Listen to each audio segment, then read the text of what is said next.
here today doing an interview with Glen Myers, who's inducted into the Grundy County Mazon Speedway Hall of Fame. Glen was inducted in 2022, so we have a dual ceremony going. But Glen has done just about everything in racing. He's like Elon Musk, or I don't know, you name him. He's done about everything you can think of. And tell me a little bit how there's so much to say of what you've done and accomplished. And give me this, how you got interested in midget auto racing.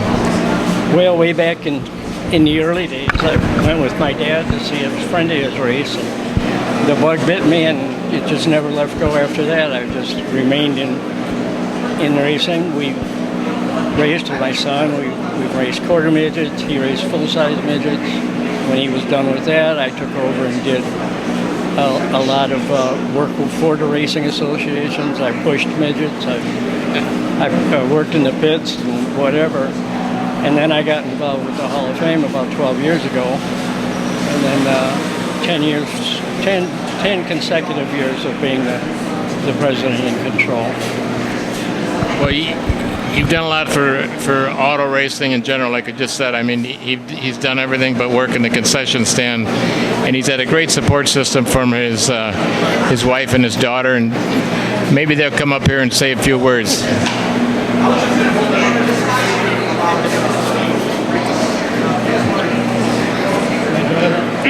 Leanne, my wife Nancy, grandson Sean. Your grandson. I know you three and your son Glen Jr. have been a great support system for your dad, and I know you've helped out your dad anytime you can. And I know Nancy. What about you? I have helped him with the paperwork end of it, the computer end of it.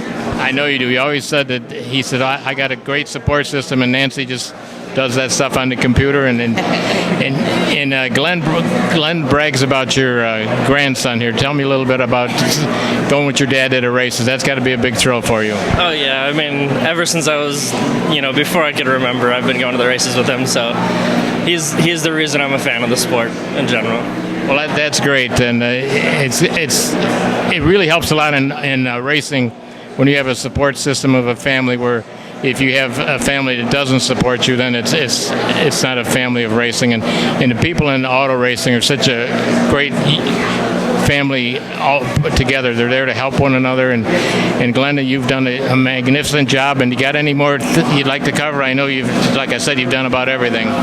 Well, it's just the main thing is what we've been doing with the Hall of Fames, and we really, really would like to see people get behind us and support us so that we can keep this sport going, and mainly the history of the sport, because it's so great to see all the people looking at stuff that's past history. I know Glen's got a great passion for this, because I've called him a couple times this week, and every time he said, well, I'm down at the racetrack setting up, I'm down at the racetrack doing this, and then this morning he said, I got to get down there early, I got to put some more pictures up.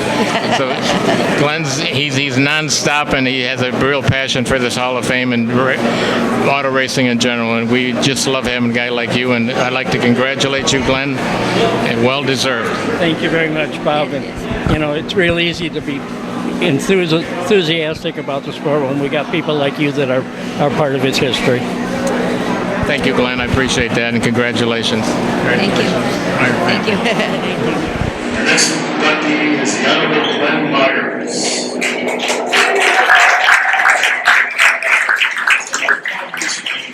Members of the racetrack was raised by Buck Blue Island, watching midget races at a very young age.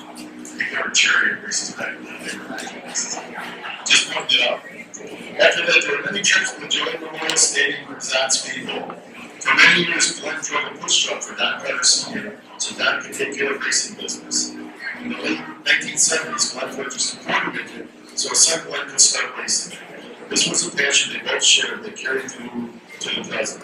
Glen was involved in the quarter midgets from 1978 to 1989. He then purchased a midget for his son to race from 1991 to 2004. During this 30-year period of active racing involvement, Glen met many people who became part of his vast network of racing friends and resources. After racing midgets, Glen stayed involved with racing by working with several racing associations and the Hall of Fame. In 2009, Glen was Glen was asked to bring his racing knowledge and experience to be part of the organizing committee for the last stand at the legendary Gerald Memorial Stadium. The cheerleading event drew over 8,000 fans to watch the last auto racing competitions at the venue. Next, Glen became a senior race official for the Show Track Auto Racing Series. He assisted coordinating racing activities and became the pit boss for the series. During the same period of time, Glen was very active with the Grundy Speedway Mazon Speedway Hall of Fame.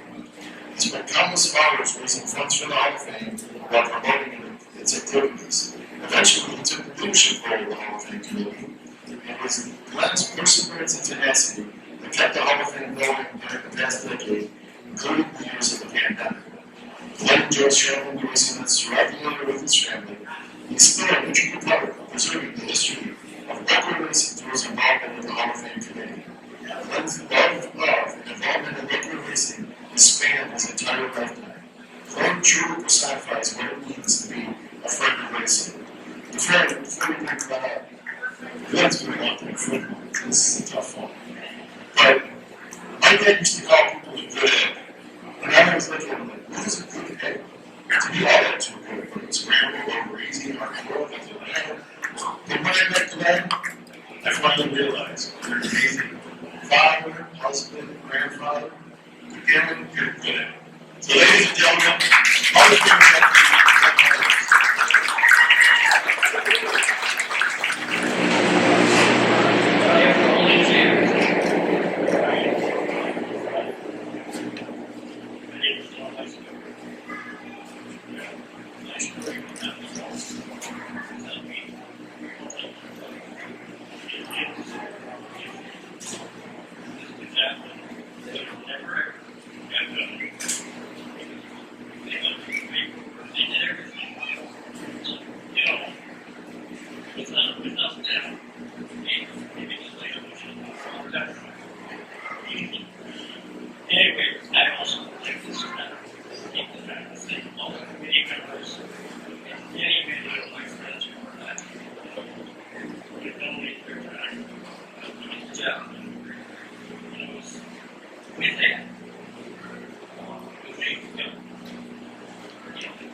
extremely happy to see the Hall of Fame continue to grow and get better and better.